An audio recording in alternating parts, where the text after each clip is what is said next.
what these institutions love is they love having custody taken care of for them through, at least with the big banks and hedge funds, they want like their prime broker to take care of that for them. When you talked about the issues of institutional adoption then, are those issues now no longer relevant? Do you think that kind of red tape has been removed? It has with the ETFs. One fell swoop. It was so fast.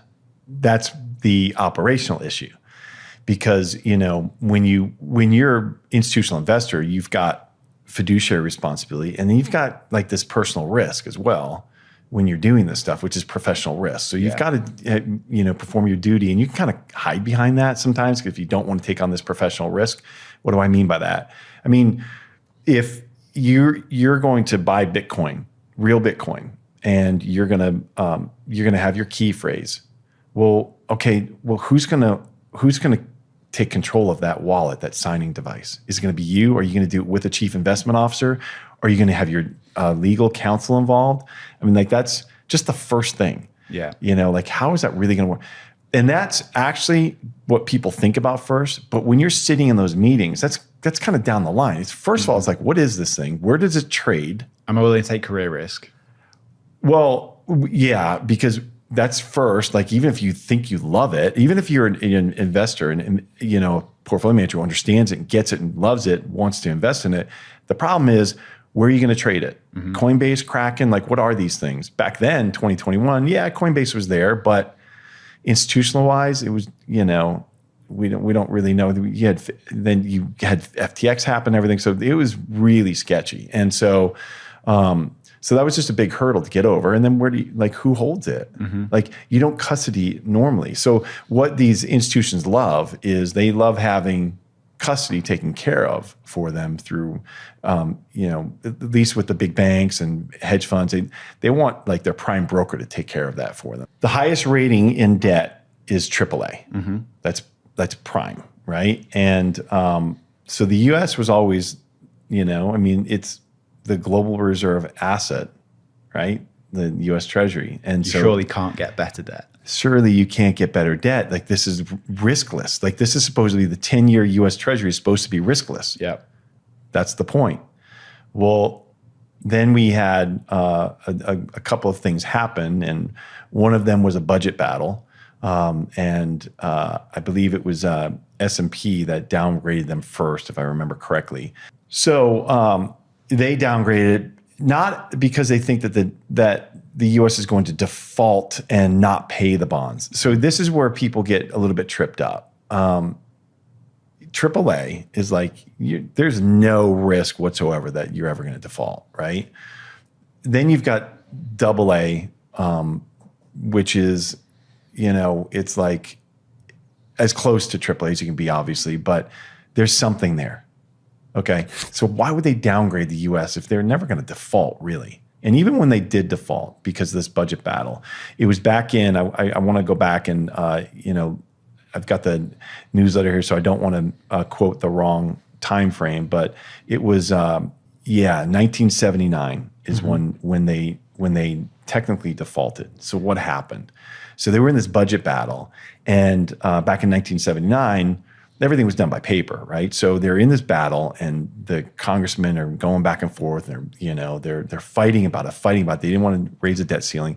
Finally, they get to a solution and they raise it, but it was at like the midnight hour, and it didn't give the Treasury enough time to stamp the envelopes and get them out the door with their interest payments.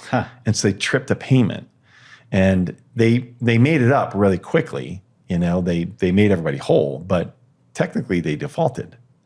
So that's what we're talking about here. Because, Lynn talks about all the time is like, if you're a sovereign that issues debt in your own currency, you would never default. You'll just print more currency and buy the debt to make sure that you're not defaulting. Yeah. And so, but the technical default is that you trip a payment and then you make everybody whole later, which is what happened in 79. Back in 2011, it's the same kind of thing happened. That's when S&P, so it was Fitch who did it first, and S&P did it.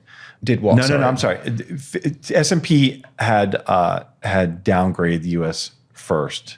In 2011, after the financial crisis. And yes, in 2011, then 2023 is when Fitch joined them. Okay. Yeah. But why does that matter? And why do you see that? So you see bond investors get worried about this.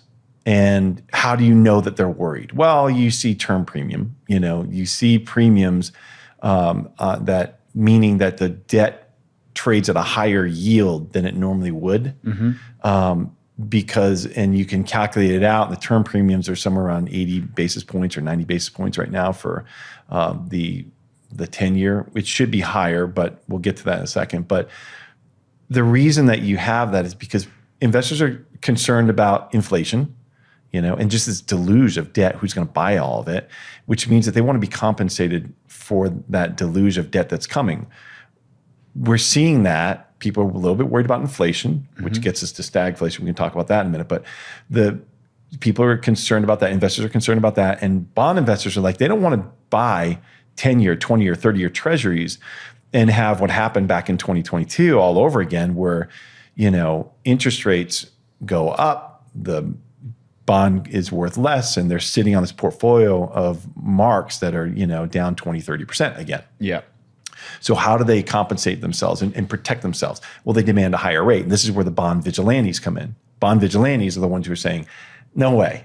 And it's not like a group of, it's just that investors are looking around. Yeah, they're looking around. They're saying, yeah, we need a higher rate here. Yeah. And they're not colluding, but they're recognizing each other like, yeah, I need a higher rate too. Everyone's seeing the same thing. Right. So then you get this term premium. And the last piece of that, so you've got inflation, worry about interest rate risk, concern of interest rate risk because of both inflation and because of the deluge of debt that we know is coming. I love Doge. It's great that they're getting rid of fat and and fraud, but they're not going to balance the budget. Of course, it's just not going to happen. That seems more clear than ever right now. You're right. I mean, I've been saying this for since the start. It's like it's too much. The math is not going to work. So, but that's fine. The issue here is that the last part of that is now you've got this deeply divided political faction, right? So you've got the Democrats and the Republicans they almost can't even they can't even speak. Like it used to be.